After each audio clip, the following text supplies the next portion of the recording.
Hello, everyone. Today, my name is Michael Gibson, and I'm waiting for this podcasting to stop counting down and tell me that we're on.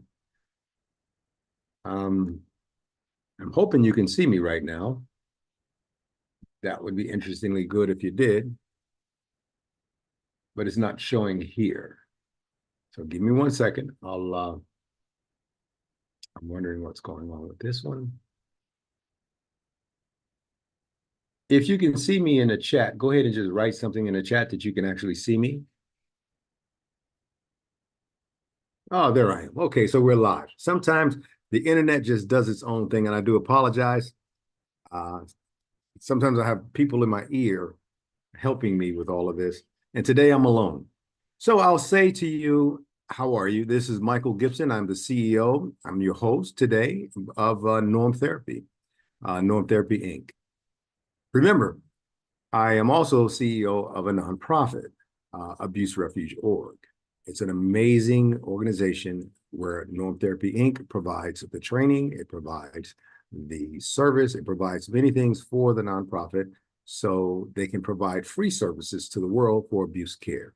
You can go to our websites at Go Arrow, G-O-A-R-O, and Arrow stands for Abuse Refuge Org, but Go Arrow.org or normtherapy.com or both. Take a look at what we do. We enjoy what we do. The people resonate with us well from all over the world. We have trained norm therapists on every continent, with the exception of Antarctica. We have been doing this for the past 6 years, building our cadre, building our norm therapists around the world, and helping victims and survivors of abuse free of charge. Why? Why was it free? We made it free and suffered through this time, this very lean time, because it was necessary to build credibility, have as many testimonials. We're in the hundreds, maybe even thousands of testimonials from people who received our services or our training, and multiple accolades around the world of how much we've been there for them, how effective our service was, and how we got people out of their doldrums of hell. Abuse is pervasive. It's everywhere. And you can't always articulate abuse. Most people try to articulate abuse and they just can't. You see some mom grabbing her daughter by the arm in the grocery store too hard, and you hear the little girl screaming, "Mommy, you're hurting me, my arm, my arm." And the mom just continues to wail on her daughter and to hurt her daughter to make a point, not knowing that she's doing a grave disfavor to her daughter. So we'll talk more about those kinds of things during this and other interviews in the future. So I look forward to having my guest today. Her name is Caiti Behan. Caiti Behan, an amazing person who's gone through something with one of those types of relationship where she was actually stretched to her limits. And I'll let her talk more about that as we probe this interview. But without any further ado, I'd like for Caiti to come in and introduce herself. Hi. Hi, Hi, Michael. Kate. I hope it doesn't sound too much like a crazy man. The internet sometimes just doesn't pick up the speed it needs in order to make this thing happen. But how are you doing? That's not your problem. That was mine. So, I'm doing great. well, I'm glad to hear that. The good part about having you here is you are kind of a success story, from tragedy to success, if you will. Sometimes in life, you have to go through something to get somewhere. Oftentimes, if it's a great place to go, it's like going up a hill. It's hard, it's hard, it's hard, it's hard, it's hard until you get there. Then your legs start to feel better and you start to cool off a little bit, and then it feels well. That's the issue. I'll ask you this. No, before I do that, that's rude of me. Please introduce yourself and have a conversation. I'm talking too much. Go ahead. No, for sure. Well, like you said, my name's Caiti Behan. I'm here in Texas. Lived here all my life, grew up here. Went to school at Texas State, got my BS in criminal justice. Yeah. Um, yeah, love it. It's a great field. Learned a lot. But I actually went into the corporate world and did staffing and recruiting for 6 years. And now I'm currently doing, I'm a training specialist now. I've transitioned into more of the learning and development area. And I Mhm. work for an electronic health record company for mobility impaired facilities. Oh my God, you're exactly the person. I wish I had known that. We have so many volunteers and so many people working at Abuse Refuge Org and therapy. I don't get a chance to delve into everyone's background. But one of the people I wanted to talk to at some organization, I can't remember, somewhere a couple months back, I wanted to look at electronic records and Hmm. record for the organization. Now I know who to call when I have some questions about that. So now, okay, Exactly. now you have me. As they said in Jerry Maguire, you had me at hello. So that's good. So you you tell me a little bit about what do you do on your off time? I want to get you relaxed first. On your Yeah. off time, when it's just you and you want to center yourself, what do you do? Well, I have 3 dogs that I love and adore. I love that breed. I 3. I know love dogs. everybody tells me I'm crazy for having 3 of them, but it kinda just ended up that way. I had a dog that I got in college, Miller. He's our border collie.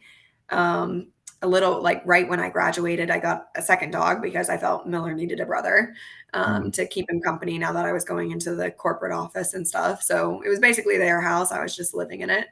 Um, and then I met my fiance, and he had always wanted a German Shepherd for years and years and That's years. my kind of guy right there. That's my Yeah. kind of, I like a German Shepherd. I love German Shepherd. Oh, But she's amazing. oh, I bet she She's is. she's the baby, but she definitely acts like it.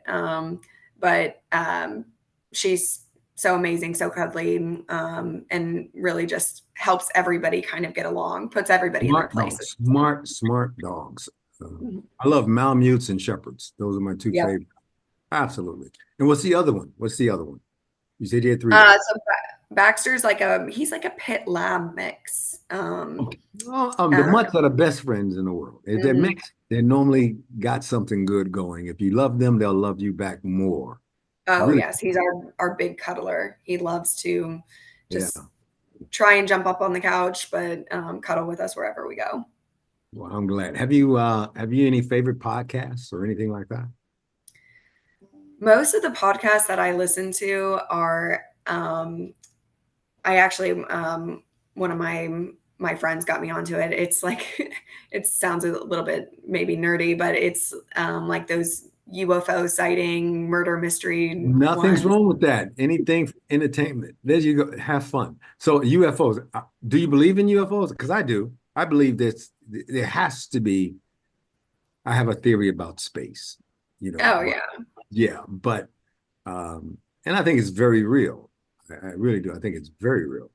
But I envision Earth being like a cell in the body of something really huge floating Yep. around. That's how I envision Earth in the galaxy with all the other cells so far apart, but yet so close. You can see it, but it takes you what, 1,000,000 years to get there? So Right, uh, exactly. just like any human body, you go into the knee and you got cells that stem cells, at least that forms your knee, and other ones that forms your chin, and they're so close, but they're so far away. That's how I think of space, that space-time continuum. I Um, agree. I was about to say, I feel Go like ahead. the I my want to my hear that. belief is that we're small potatoes in a much bigger environment, and Oh it'd yeah, be silly not to believe that there's something else out there that we can't comprehend or just haven't experienced yet. listen. You're right on the money because for since I was a baby, since well, not baby, but since I was young, I've learned. But all of my life, and since Einstein, they believe that the Big Bang Theory was back 4 billion years ago, Mhm. and that was the furthest we could ever look back. And I just was it the Hubble telescope or the new one they put up just took photos of a galaxy 14 billion years away. Wow. So 14. So there's something happened between then and now, or then and Oh, then, and that makes us a much smaller uh, object in the sky than we originally thought. It was 14 billion years. Okay, a billion years is a long way, but 4 billion is wow. We were goo. And now 14 billion. What were we? Gas? I mean, I'm not sure. Anyway, Yeah. but I find astronomy fascinating. I do. Um, I don't really believe in the horoscopes and all of that, but I find that astrology kind of interesting as well. What about you? Yeah, I think it's I mean, I don't put a lot of faith in, like you said, I don't put a lot of faith in the horoscope. Sometimes it's vague enough that it matches up with your situation that you're dealing with. So Exactly. that's fun to connect to. But I think it's interesting how the horoscopes are based on stars and the alignment, and how like if you're in different areas, you feel different things because of Yes. gravitational forces and like being closer to the equator, being farther away. Like I'm sure that has a component to it. And just being in different environments affects how you grow up, and what your mannerisms are, or what your likely experiences are going to be. So I think there could be something deeper there, but yeah, not the ones in the newspaper that say Yeah. you're going to have a lot of money come to you by the 15th if you do X, Y, and Z. I hate those. I really hate those. I really do. You just keep having faith and working hard, and the money is what you're attracting. I think you are what you attract, period. Right. And that's Agreed. it. Not just with the law of attraction, but just karma. What goes around comes around. So if you're good, good things happen. If you're bad, bad things will happen. It's just how it works. Yep. Okay. Now, can we dig a little deeper? Of course. Okay. I like your style of guest. You're like, pop, pop. I love it. So, Caiti, I'll ask you a question. You shared your experience, with me that Hmm. you had been in an abusive relationship. Can you elaborate on your experience? Yeah, of course. It was right after college. I feel like I was still, I mean, I still am young, but even then I was very young in understanding what relationships should look like. And so I'm still feeling it out. But it was a friend that turned into a relationship. And I feel like that is the right way to go about things. You should be friends with somebody before you jump in. Um, and yeah, right. Um, Yeah, I think like there were probably some initial red flags that I either ignored or just hadn't experienced before. So, um, limited willingness to commit, only wanted to work on his schedule versus mine. Mainly, I would say, like looking back at it, it was probably largely narcissism, but it was It's me. attributed to alcohol and drug abuse and things of that nature. And at that point, I was like, what can I do about this? There's nothing I should do. Um, yeah, and I All think there right. were So, certain, yeah, go ahead. in this relationship, the Hmm. alcohol and the drugs played a huge part as triggers to the negativity and the Oh, sure. onslaught of abuse. Normally, where you find one abuse and you uncover it, you'll find a few more. Right. That's how abuse works. So, narcissistic abuse is devastating because it changes your will. It it uh, it makes you the kind of person that reacts to stimuli or triggered than you probably wouldn't have been had you not been with that narcissist. And what people don't understand about narcissism, and I'm going to ask you this question because it's important. Two questions. Were you physically assaulted during this relationship? There was a physical altercation at one point. It wasn't like an ongoing thing, but there was definitely a time. Did we cross that line? Hmm. Okay, well, that's the first question I want to ask you. But the second question, you do know that once you're with a narcissist and you fall in love with a narcissist and you begin to try to understand a narcissist and you start making excuses for the narcissist, you know that you are becoming narcissistically tended. You will have those tendencies to be a narcissist yourself. Did you find yourself performing as a narcissist in order to complement who he was and in the style of how he operated? Do you ever find yourself in that regard? Probably to a degree. I think it's normal to, well, not normal, obviously. I've always said that I absorb certain traits and personalities from other people that I like. But that also That means is that I no, that fall is apart. normal. That is Yeah, that's very normal. normal. Yeah, Uh, and narcissism is one of those traits, believe it or not. right. It is, and a lot of people don't know that they've become a narcissist themselves, or at least tended. And once they're, we'll go into that later. But keep going. So you started to pick up on that, and Yeah. sit with you. Well, it wasn't great. I think I had even like a couple months into the relationship, I kind of became exhausted and thinking like, oh, he texted me that he wants to break up again. And it became this like eye roll thing of, all right, he's going to call Manipulation. me back tomorrow, like tomorrow morning and say, I'm so sorry and like come back. So it honestly became the point where I just became hands off and I was like, he's got control. I'm just here. We'll sit and talk about things. And looking back at it, I, want to yell at myself for being like, why would you even give him the time of the day? But of course, after building up an emotional connection with somebody, it's hard to, cut that off. And I think Mhm. that on both my relationship with him and just other like possibly toxic friends and stuff, it took a while for me to realize sometimes you just have to let people go and Yes, that learn is a from what they mistake. do. So what gave you the strength to just let him go? What happened what was that culminating issue where you went, aha, I gotta go? What happened? Yeah. Honestly, I think it was my friend after the night of the physical altercation. It was one random night where um he wanted me to unlock my phone with my like back when our phone still had thumbprints. At least mine doesn't anymore, but um he wanted me to unlock it because he was convinced I was cheating. This was when I was like 3 a.m. I'm asleep. He had stayed up drinking and whatnot. And I don't know, projection, I guess, because it came to light that he was He was still with his cheating. ex. Yeah. Exactly. That's normally the Unstoppable. case. Normally, Yeah.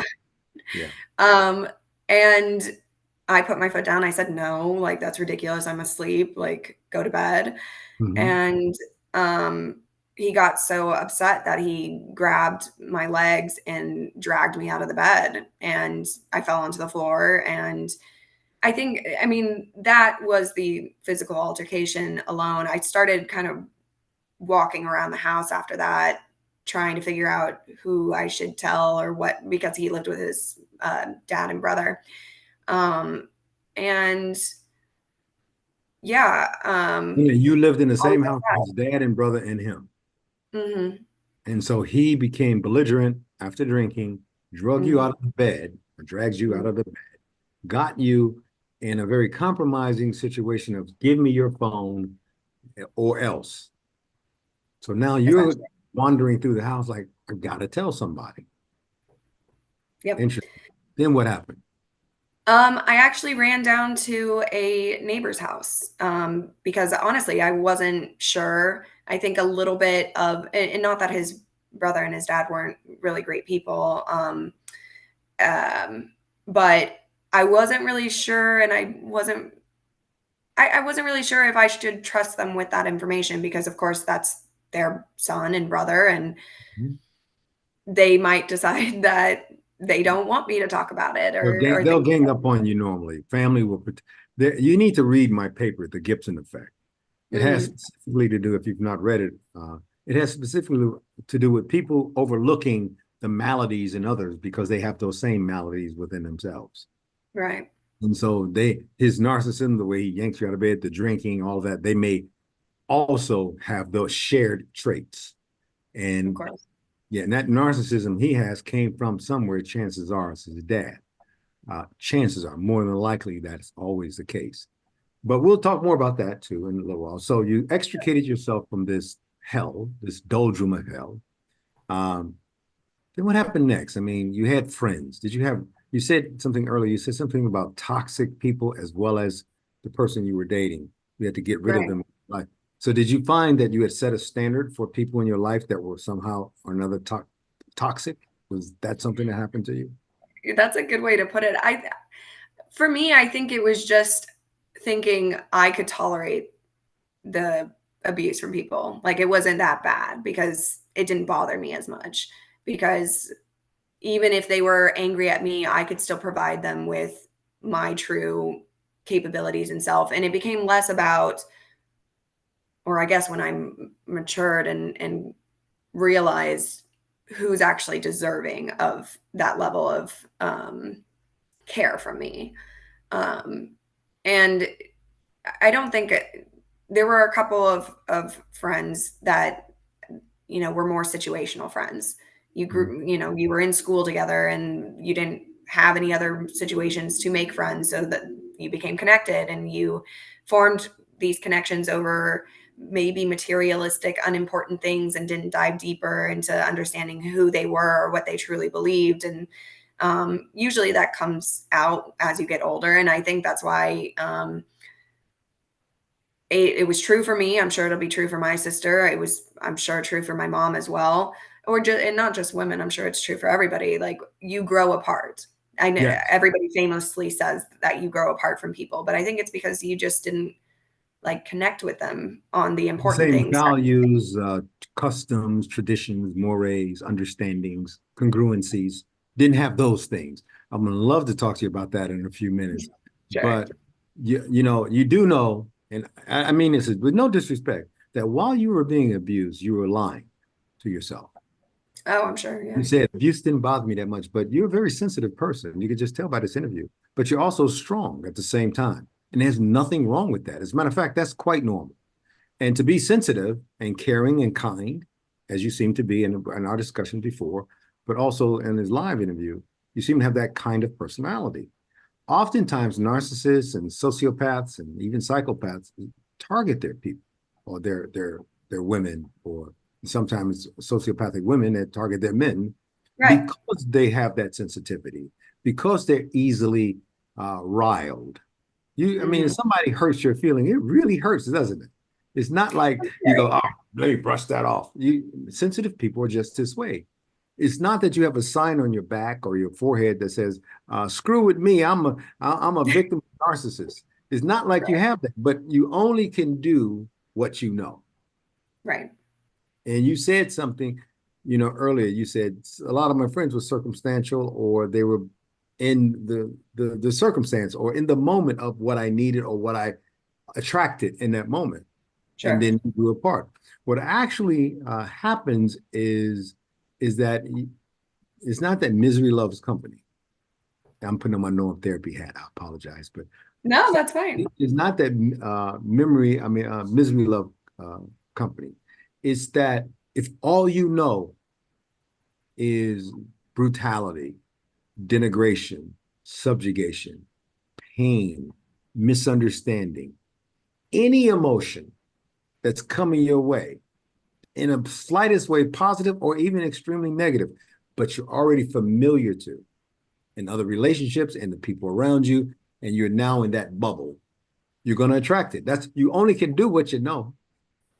That's it. You can't say, well, I think I won't handle that kind of business in my life anymore because XYZ. You can't say that because you don't know what XYZ is yet until you. Right. That's what most people go through, and they become pathological. Can you know the girl, the one that says, I'm going to talk to you about that in a minute. One that says she has this black eye, she has a little blood coming out of her nostril, she's probably got a cracked tooth and maybe a broken rib, but she's holding herself.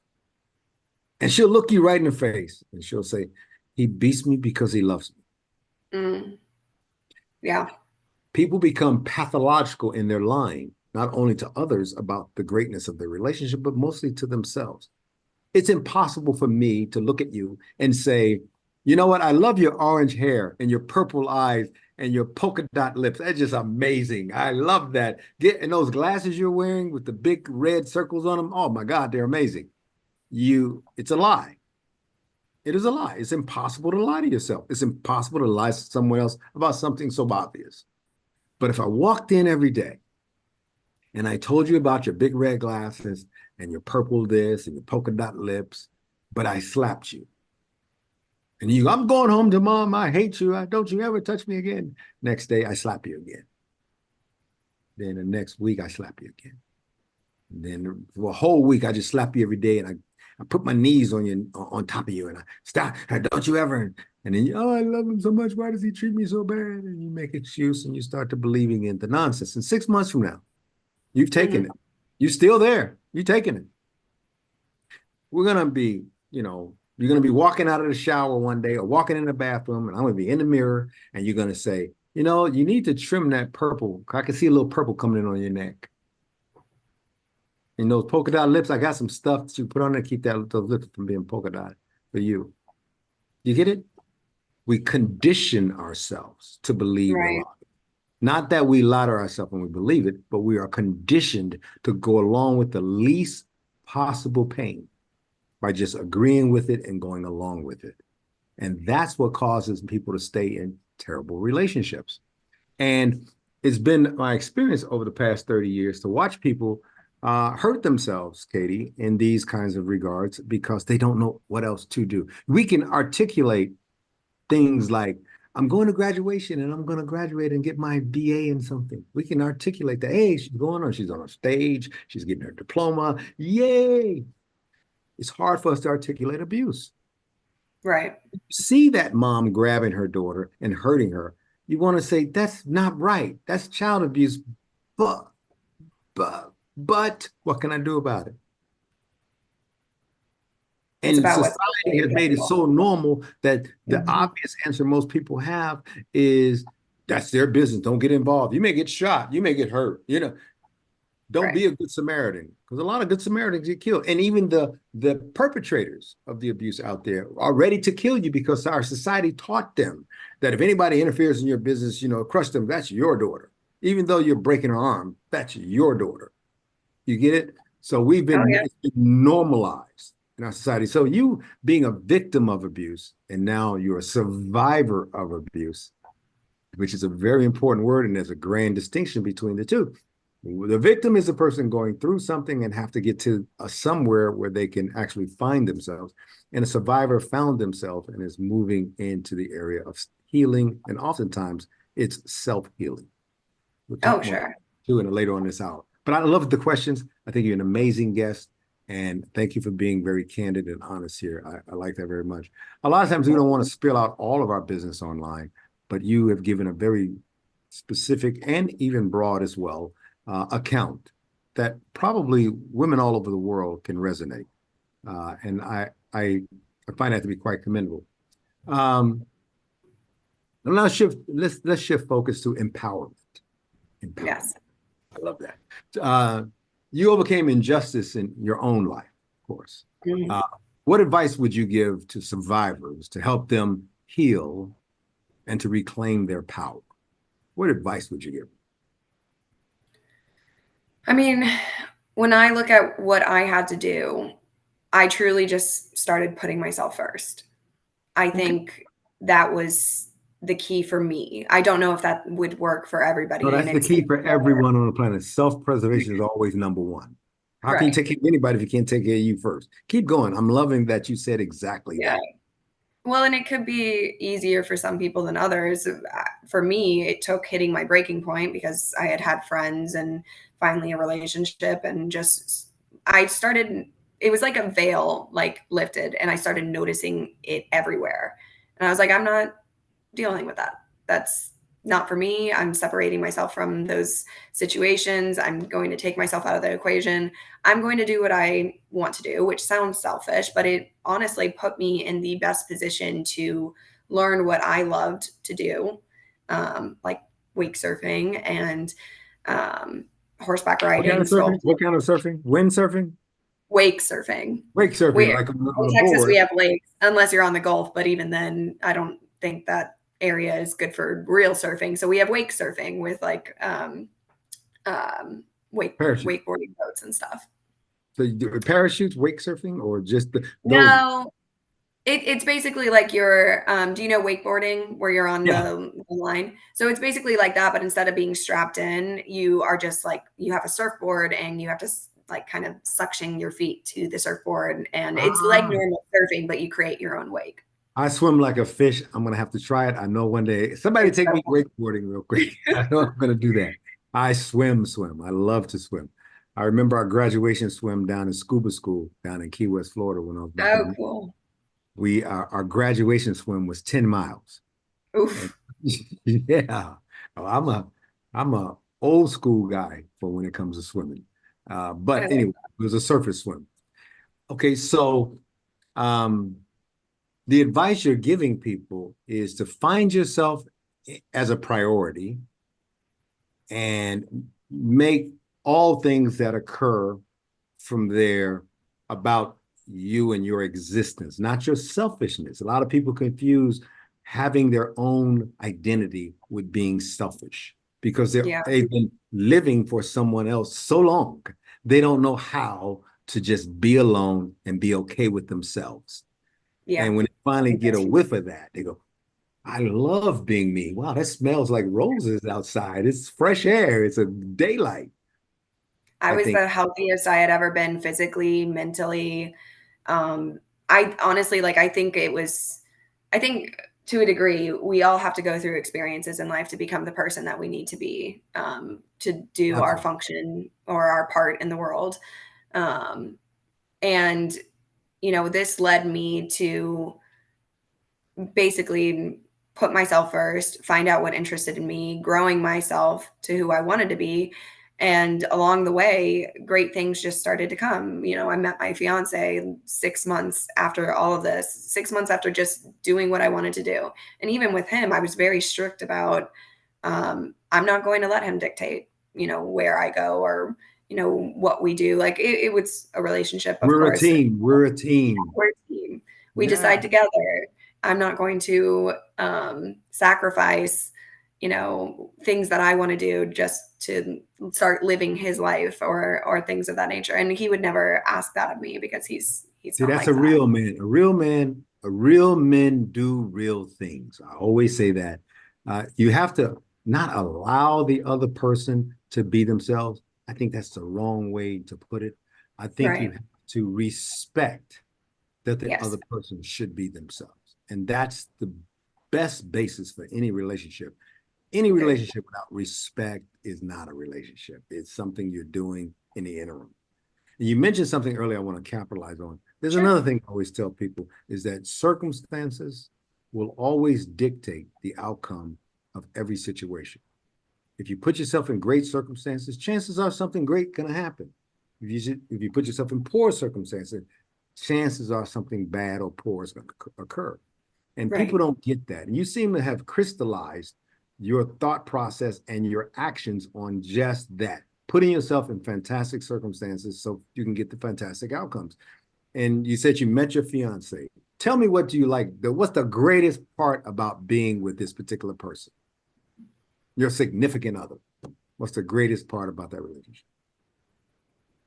I mean, you said it earlier, respect is a huge thing for me. I think the biggest thing, and I tell this to him all the time, so it won't be any surprise, is I actually feel loved by him.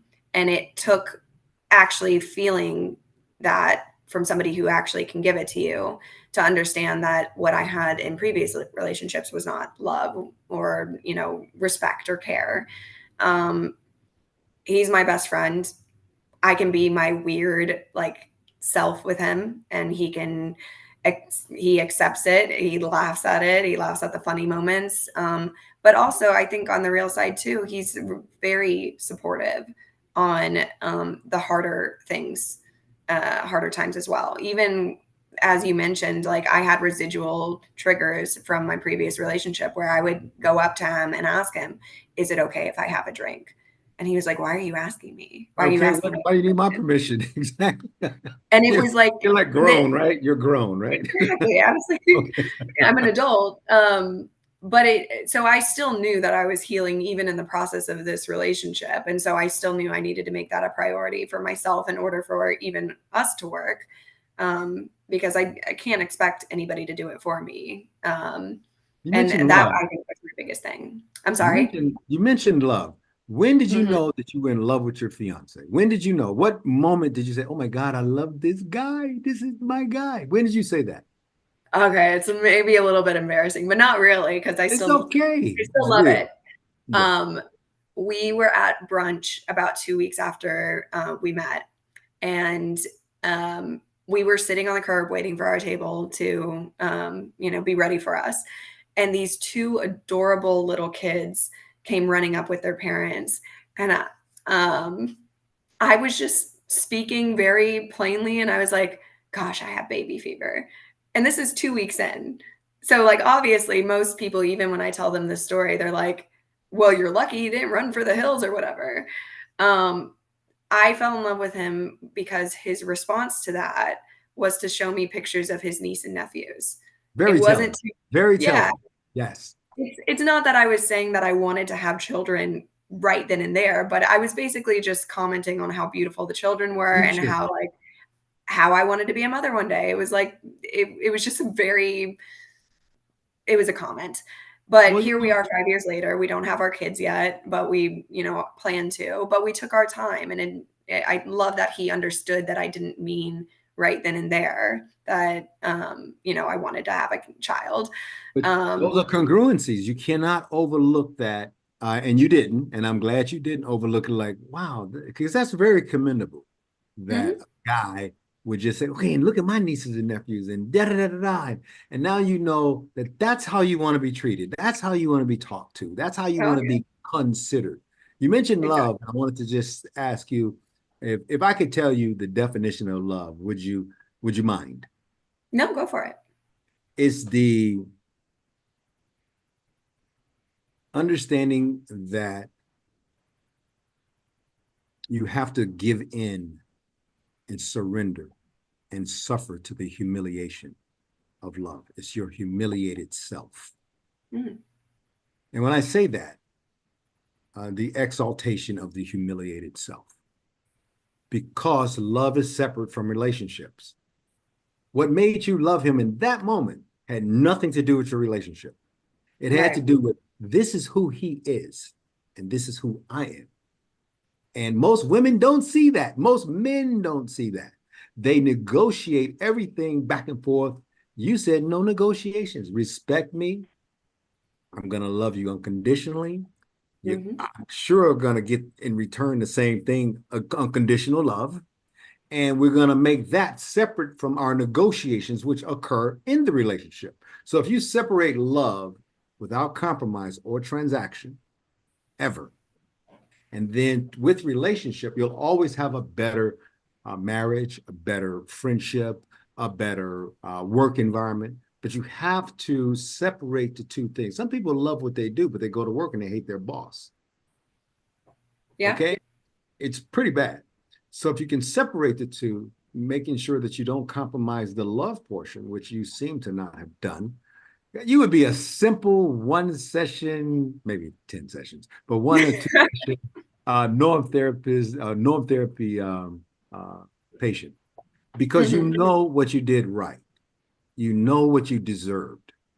So many people who have been abused in relationship have no earthly idea of what they deserve and what belongs to them and what empowers them and what are their triggers.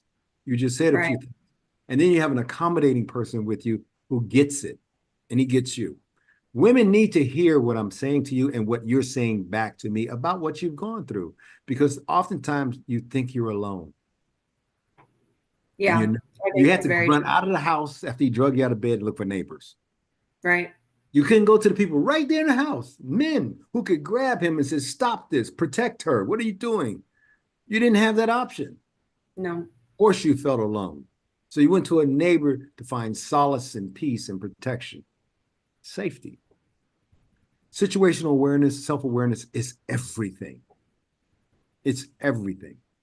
I wish we had 2 more hours, but we don't. We got 20 minutes. So I'm going to get through the rest of my questions. I apologize. Sure. You are echoing a lot of things that we discuss at norm therapy all the time with patients all over the world. Abuse is different everywhere. Abuse in India is different from abuse in let's say Nairobi, Kenya. That's different from abuse in California. That's different from abuse even in Texas sometimes. And those disparities sometimes that we find in between what happens between abuse is concerned or the level or degrees of abuse. So we have to always put abuse in context. Most people don't know how to do that. And when it's happening to you, it's even worse because you have to articulate what's going on with you, based on the brutal input from someone else. Right. That's one hell of a journey. Norm Therapy is there for that. And thank you for being this kind of guest. Yeah. I'm going to have you back on a panel with other women who've shared and experienced, but also have the ability to articulate in extremely efficient manners of abuse, what to do about it, how to combat it, what happened with them within norm therapy sessions or being a part of these organizations. And I want that to come out. I think you would be an excellent guest for that. So look out for me in the future, and I hope you Of enjoy course. this interview because you are natural, just letting you know. I can't Well, help it. I get excellent taste in people, and I deserve this. So it's okay. It's okay. exactly. There you go. So I need to get this question in before I go because it's a branding question, but it's real. Do you Sure. believe norm therapy can support systems for survivors to rebuild their lives? Yeah, absolutely. I think norm therapy was not something that I had ever really seen before. I had gone to therapy sessions for this and that, and I think it was a very typical, okay, that we have a lot to get into. You're probably going to be seeing me for the next 10 years before we make any breakthroughs. And I was like, that sounds long. And not that therapy shouldn't take time, because you have to understand the situation to understand and give yourself um, the tools that you need to succeed in those situations in the future, and to heal from the past situations as well. But I think I liked the approach of norm therapy the best because it also doesn't give you an out to say, I can't do that. I can't heal that way. Or like, I think some forms of therapy will give you excuses that allow you to say fairly that, this is a lot to handle, which it is. But I don't think that should be something that discourages people to take it upon themselves to continue the self healing. Like going to a therapist once a week definitely will be helpful in that moment. But if you're not going to do anything at home, then you're not going to get very far. It's kind of like the gym. You can Yeah, have a personal exactly. trainer, you can go work out with them and sweat like crazy for 45 minutes. But if you only do it once a week, your progress is not going to be seen until like 2 years down the road. So I think Self-defeating, self-defeating. yeah, I think you need to be able to give yourself the tools. And I think part of it is, I mean, obviously there's more money in seeing a therapist for longer times than shorter. So I think there's a little bit of capitalism to it, which, it is what it is there. But when it comes to somebody's health, I don't think it should be about the money. I think it should be about the recovery and the rehabilitation of that person. Um, and so a lot of what I was hearing, um, I knew that it probably could help me long Mhm. term down the line, but it just didn't have the same impact that I was looking for to I be able to understand. do what I wanted to do in life in the more immediate future. Well, I'll tell you something. Empowerment, is about you. Right. Losing or giving your power away to anyone is normally reacting to that certain circumstance or trigger. When people react instead of respond, and there's a difference. When you react to something, it's normally that knee-jerking um, feeling or response to someone that's emotionally charged, and you're not necessarily putting on your thinking cap as you axiomatically return the response to the people that are looking for. And you'll give them the kind of response that they need in order uh, to satisfy their narcissistic fill or their narcissistic, like a drug supply, their narcissistic supply. Um, but responding always entails calming down, pausing, listening, and restructuring the question in your head to accommodate your response, and coming back in a calm and collected manner in order to make sense of what's going on in that moment. That normally, when you respond to any kind of negativity, that normally disarms the um, the narcissistic person or the Sure. bully or the mean boss or the terrible mom or dad. And that, I think I could talk to you for hours. I'm enjoying this, and I'm glad you're on that you're on that slope. You're on a mountain now, and you got to enjoy the plateau for a while. You're up there. Stay up Right. there and do that. Um, you know, what do you think education, or maybe let me rephrase that. How do you think education plays a role in helping people out of abusive circumstances? I think people aren't equipped to handle things if they're not educated. If they're not, the only way you can learn is through experience if you don't have the education at the start of things. And I wouldn't say that it's your typical education, like going to college or anything like that, that prepares you for, you know, the kind of social encounters you're going to have, where you experience meeting a narcissist for the first time and you don't realize it and things of that nature. Um, I think it's probably something that's going to be talked about and possibly taught more. And as I see that, I was just saying this the other day, I feel like in the past 5, 10 years alone, we've seen a massive change in the acceptance of mental health awareness. And with that, one can hope that it means there will be further education for everybody on what that looks like so that people don't have to learn from experiencing it The hard in a way. negative situation. Right, the hard way. Exactly. I'm glad you brought that point up. Uh, Mental health has its place.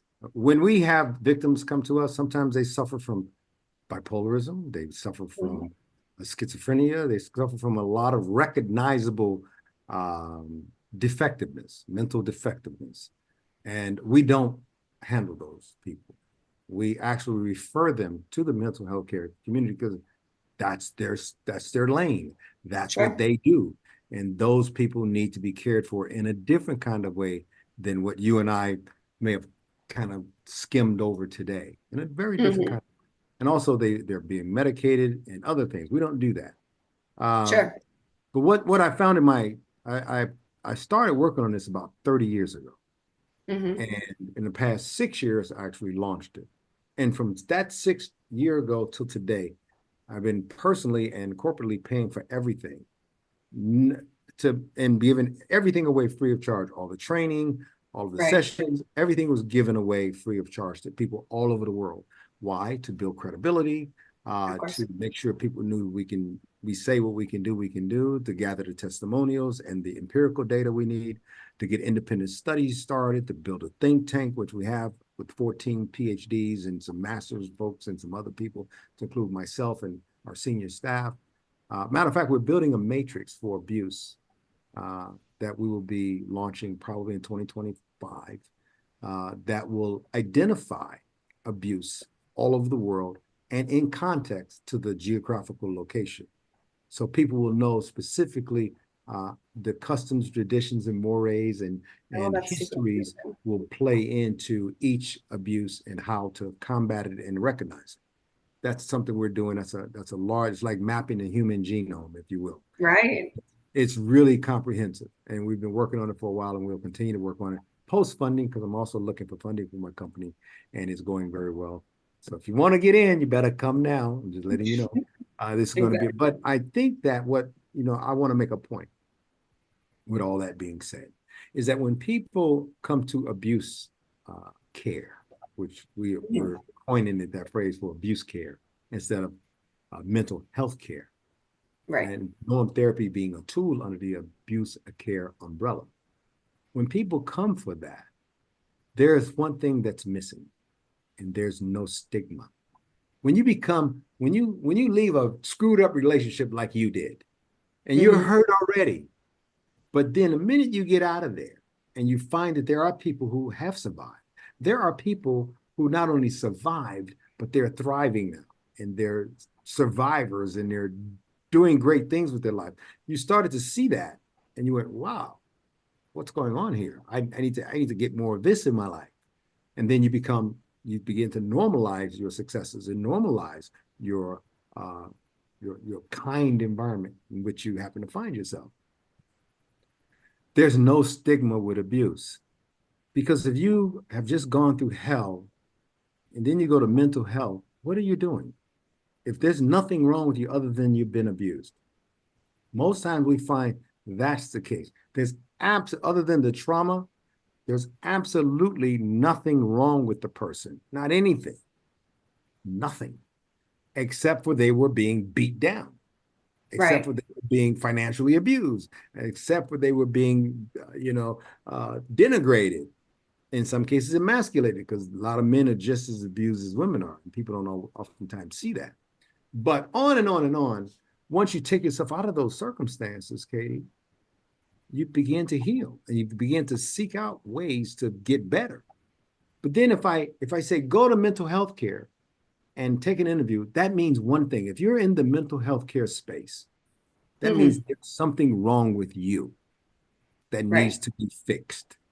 That's all that means, that there is something in you. And oftentimes there is something that needs to be fixed. And that's a mental health care thing. But most times it isn't. In about, I say 80, maybe 85% of the cases that I've dealt with over the past 3 decades, people automatically start to heal themselves with the proper stimuli, Right. tools, and training and education. They begin to get better on their own. And they have to reinforce it just like you would if you were in college studying for chemistry. You have to reinforce it so you can get to the chemistry test and get at least an A or an A minus or something. That's a hard subject. I got an A, but that's a whole nother conversation. But what I'm trying to say is, why do I take a perfectly healthy person who's just got beat up? They were bullied. They were beat up. Right. Why should I take them and put them in the mental health care space, prescribe them lithium and this and that and the other, Right. and then further abuse them if Agreed. they don't need to be there? But that's the only out. That's why abuse care was born. That's why norm Mm. therapy was created.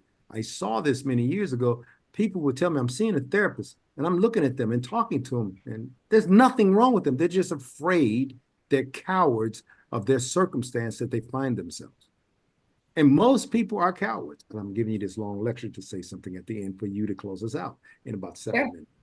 But most people are cowards. If I took every police officer, every military, every service member all over the world that's ever lived in the history of the world, and I put them in one group over here, and then I compared that to all the people besides them who's ever lived from Genghis Khan till today or before.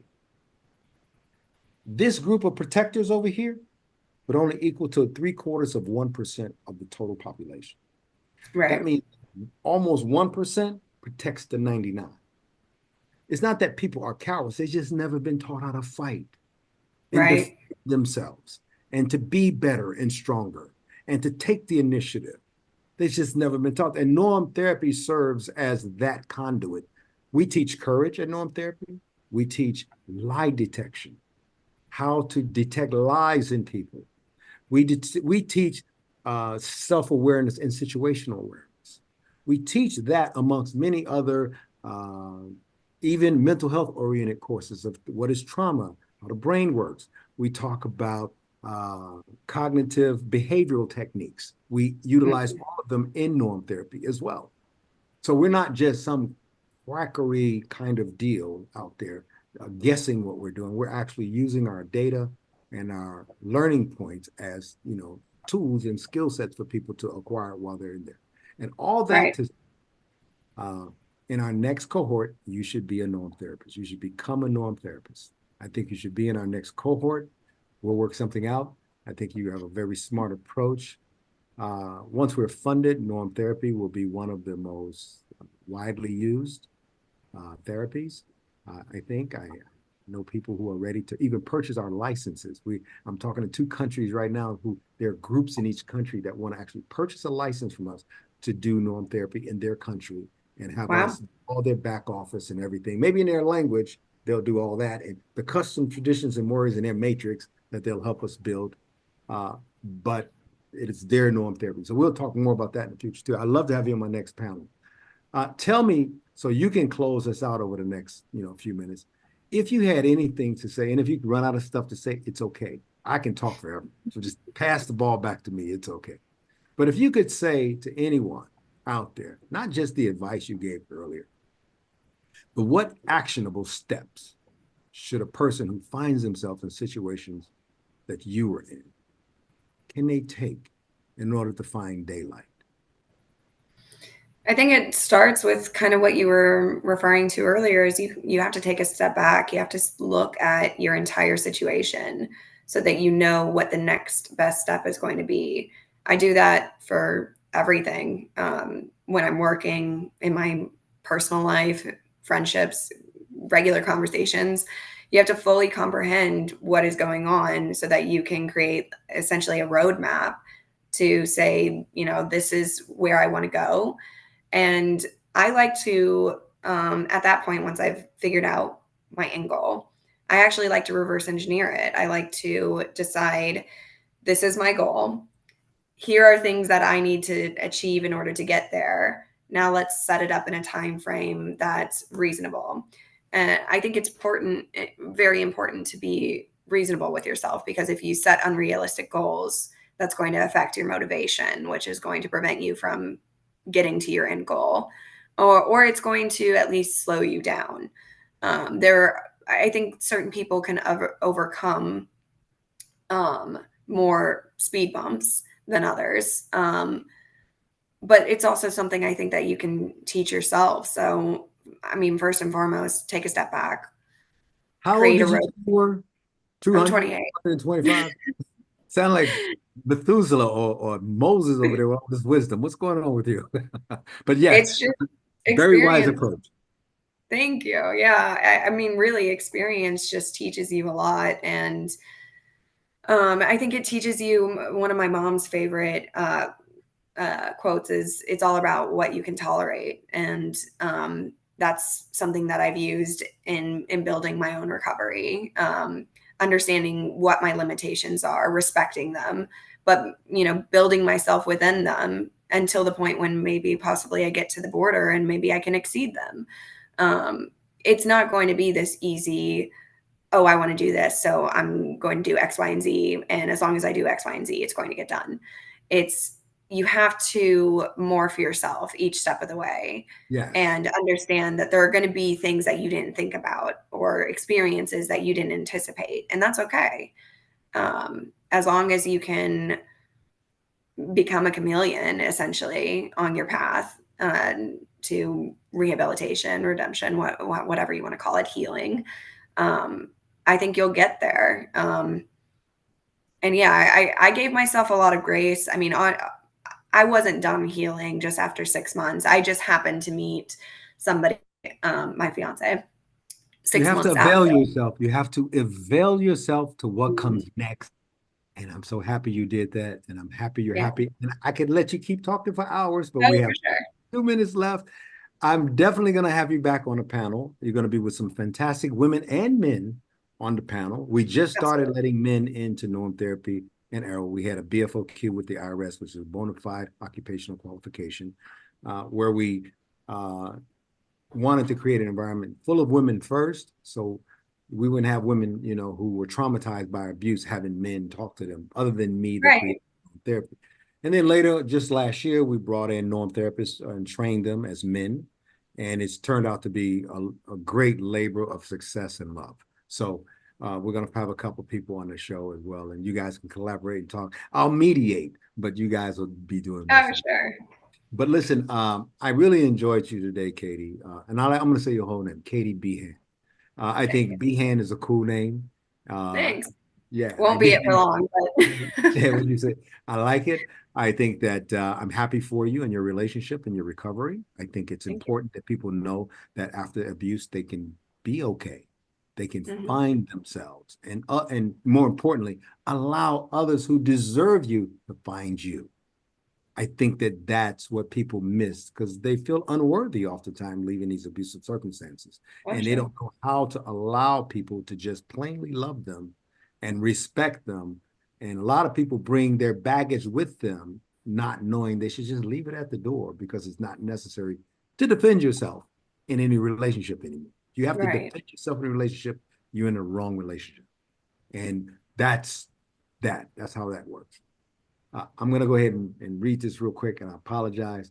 I like the style of interview. I want you back on another show, and I will be hammering with Kelly Dean, who's the global executive director. I'll be talking with her about making sure she schedules you at your most convenient time. So just Perfect. want to let you know that. I hope you'll come back. But let me read this real quick. Hey, Yeah. everyone. If you've enjoyed and got something out of today's session, please show your support by sharing this video, subscribing to our channel, writing something down, and liking it, of course.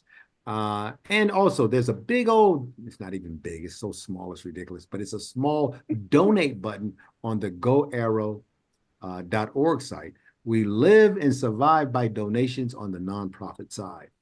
And so I want you to understand that it's always good. If you found something interesting here, please go and donate and let us know how you feel about us. Also, visit goarrow.org, GOARO.org. And the ARO stands for Abuse Refuge Organization. And also normtherapy.com. Explore our opportunities and seek help for yourself or someone else needing our services. If you recognize abuse and you see it, tell us about it. Or have your friend or the person reach out to us. And if it's you, don't be embarrassed. You have a voice at Norm Therapy. You have a voice, and we listen. If you're interested in applying to participate in our live sessions as a guest, a victim, or survivor, please email us at contact@normtherapy.com. Thank you for joining us, and we look forward to seeing you again on Sunday, June 2nd at 12 p.m. Eastern Standard Time, noon, where I will be interviewing Amanda Hildreth, our editorial manager at Abuse Refuge Org. This is an amazing lady. She has so much stuff to do in a day, and it's like she does 10 people's job every day. And she's not a workaholic. She's just an efficient worker. So efficient. And she's a workaholic too. And I'm glad she does a great thing for our organization. Plus, she's a great editor for our organization. We have real journalists, and so she's one to know and work with her all the time. But Caiti, you're an amazing human being. I wish you much success in your relationship and marriage. Don't forget to post the wedding photos when you guys finally do get married on the one of our Slack channels, because everybody will want to know and see. And good luck to you. Is there anything you want to close us out with? No, I'm just excited to help Arrow and Norm Therapy with the journey. Hopefully, I'll be able to assist with the leadership program and stuff that we're working on currently. And yeah, I'm just looking forward to continue to get back to something that I think will help a lot of people. I hope you took notes on this, because I couldn't take notes and talk to it. I tried. That doesn't work for me. But I'll tell you something. We're going to look at this video again. And all of these points I want to bring out on our panel. You brought up some excellent points, what we're working on, what we're doing, and how we're doing it. I think it's a labor of love, but it's also an educational journey for us as well.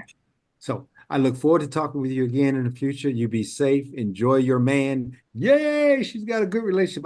I'm elated when I hear about people in their relationship. I'm very happy for you. We all have our bumps, like you said. At least of the bumps you can, as your mom said, tolerate. So there you go. Have a great one. Good talking to you. We're going to go ahead and end this session. Sure. Thank you all for watching. Bye-bye. Let me close out here. It's just me today. Thank you very much, Caiti. I enjoyed this, and I look forward to talking to you soon. Okay? Sounds great.